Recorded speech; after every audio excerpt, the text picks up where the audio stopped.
Welcome to lesson 1. This is all about living authentically.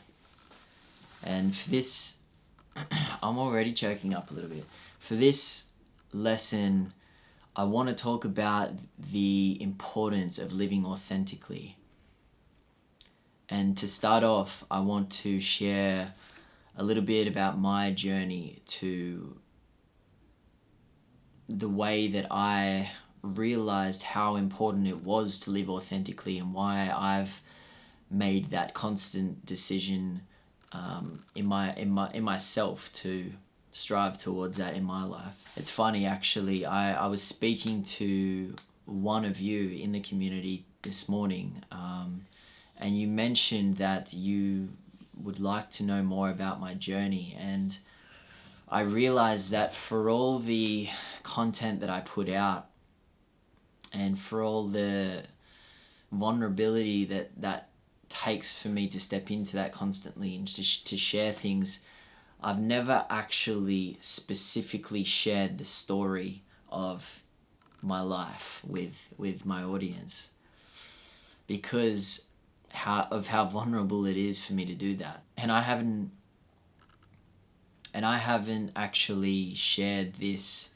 I haven't spoken this story into a camera ever in my life, so this is a first, and I have hesitance to start to speak about it, but I want to do that to show you, to lead by example, and to show you that by sharing this story, it does inspire other people and it does create connection, which I hope you feel after this video. So I would like to give you some insight into my own experiences around fear of judgment and fear of self-expression, because for a long time they were pretty deep rooted in my consciousness, in my psyche, and it was very hard to crack that open and to start to be open and vulnerable with my relationships and for my creativity as well. So many of you are probably already aware that our behaviors and our psychology is a lot of the time rooted in our experiences as kids. The way that we feel about ourselves and the beliefs that we hold about the world, a lot of it is rooted in our early childhood experiences, specifically from 0 to 7 years old. So when I was a kid, my parents were still kids, which I didn't realize until I was later. They were 23 when they had me, and I was the last of 3. So I have a brother and a sister, both older. They had 3 kids under 3, which meant that they never had their opportunity to have their own journey of self-discovery. And what that did was, for all of the unprocessed trauma and experiences that they went through when they were kids, got translated through their behaviors into my development as a kid. This is what generational trauma is. So in my case, my dad suffered from a lot of abuse and neglect when he was a kid. He didn't have any emotional support, and his dad often beated him as well. So there was a lot of abuse. And my mother's side, there was also a lot of neglect and abuse. Her father left when she was pretty young, which created a lot of challenges around self-worth, as you can imagine. And for all the unprocessed trauma and experiences that they held, all of it was suppressed. So they never worked through those things. So naturally they started to manifest in their behaviors and in their and in the experiences that I started to have as a kid, having them as my parents. It's a totally natural process. This happens to almost everyone. I would say everyone experiences some kind of trauma. A lot of it is unprocessed, and it comes through in our behaviors if it goes unprocessed and unconscious. So the environment that I grew up in, my parents, what I didn't realize until I was a little bit older, until I was an adult, was that they weren't in love the whole time that I was alive. They just stayed together to raise their kids, and I didn't realize that. So the environment that I grew up in didn't have the love and compassion and empathy and all of those things that are healthy in a normal home environment. Instead, there was a lot of verbal and physical abuse. There was a lot of yelling. So for me as a kid, experiencing that, thinking that it was normal, I started to believe that the world around me was dangerous. There was no safety. I started to develop behaviors of hypervigilance, and I also started to internalize the emotional scars that they held as my own. And eventually, at the age of 14, my parents did split up. They got divorced. There was a lot of other events happening at this time that were quite traumatic, but I won't go into that. Getting choked up. I don't want to trauma dump in this video. I don't want to put you in that space, but the way that the story went was I was kicked out of home when I was 14, and basically that left me to fend for myself from a very early age. I became hyper independent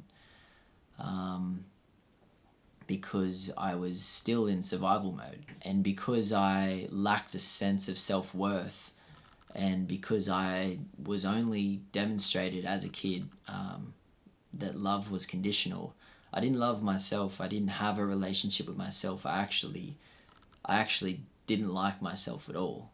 I blamed myself. I internalized a lot of that guilt and shame, and inflicted it on myself. I didn't have any connection to my own emotions or how I felt about things. I completely lacked boundaries with people, so I let people walk all over me and take advantage of me all the time. I didn't know how to express myself because I learnt as a kid that if I did express myself, I would get slammed. So I basically went into adulthood very traumatized. I didn't have the support that I needed, and I didn't know how to. I felt like I was drowning.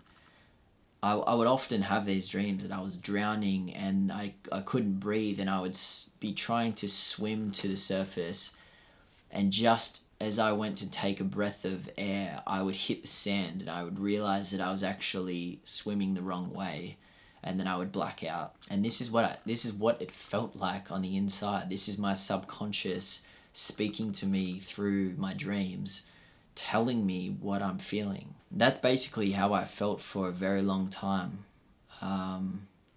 It was very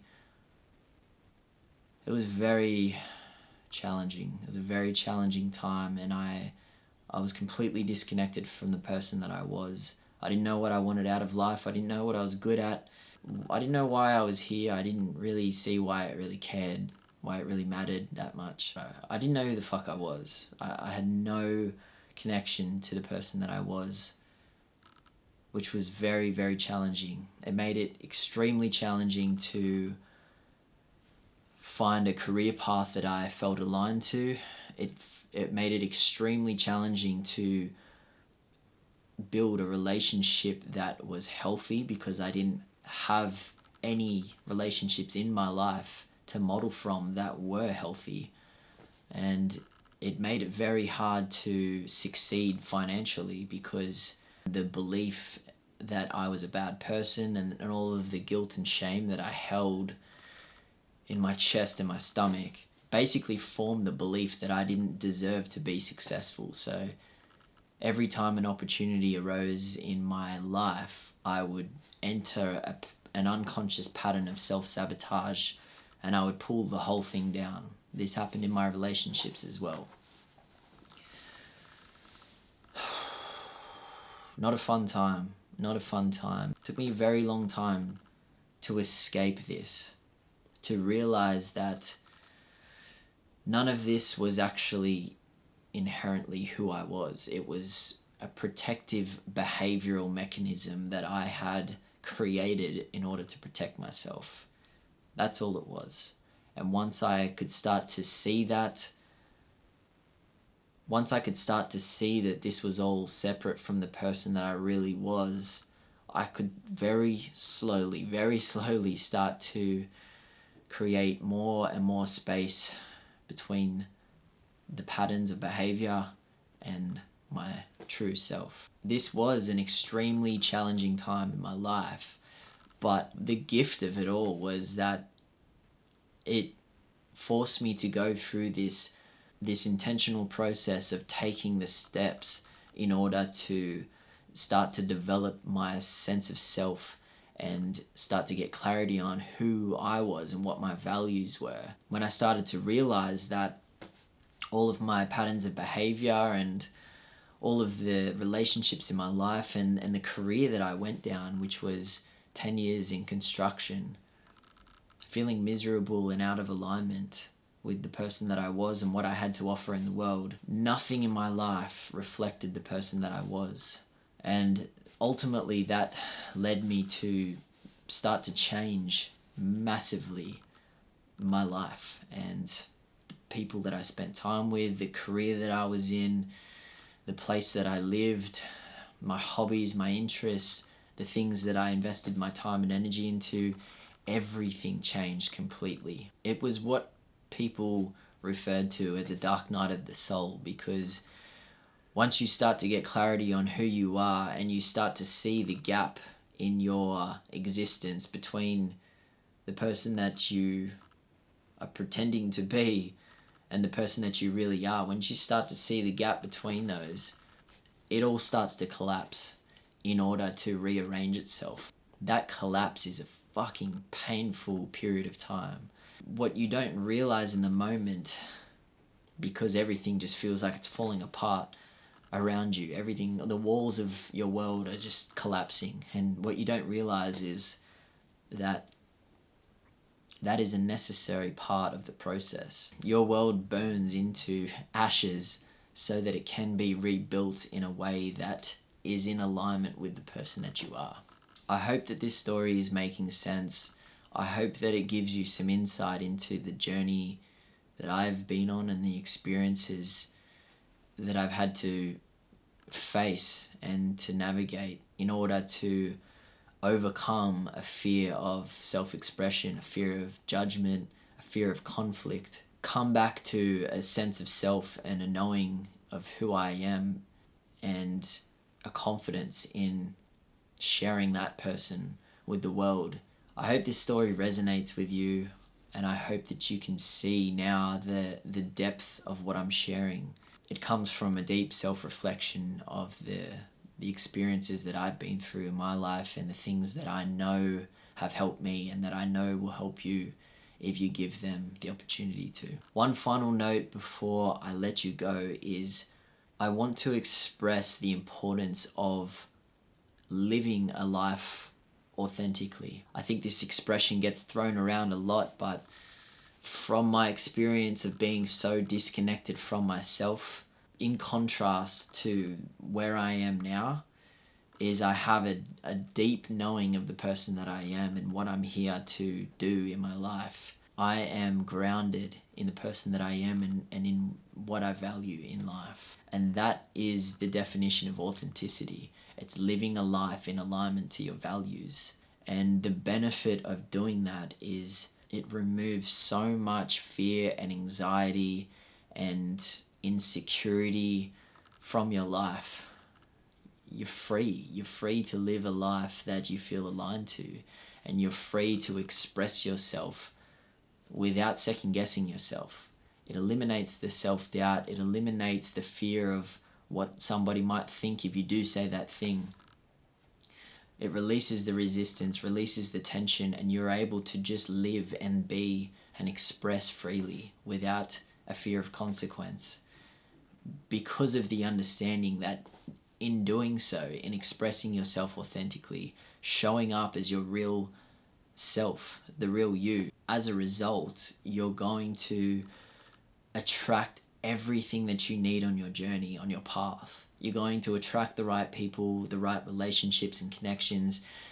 You're going to attract the right opportunities in your career and in your personal growth, all of that. You're going to create financial opportunities for yourself. You won't feel that tension in your body caused from a misalignment, because you will be living in alignment with the person that you are. I hope that makes sense. It's okay if it doesn't, because it will start to become clearer as you move through this process. Guys, that's all from me. Thank you so much for listening to this lesson. It was a bit of a vulnerable one for me to share. I'm really grateful that you have taken the time to know me and to understand my story a little bit more, and also to invest this time in yourself so that the person that you are can start to unravel and unfold and bloom into the world. I'm really excited for the next 7 days. I'm excited to see your intentions and your goals start to become real in your world, in your life. And please, at any point, if you feel to share your experiences through this 7-day challenge, please share your experience with the community, because like I hope me sharing my story has done, it will inspire other people, and it will make them realize that the experiences that they're having are so real and they are so common. You're not alone in what you're going through. Thank you again for listening. I'll see you in the next lesson.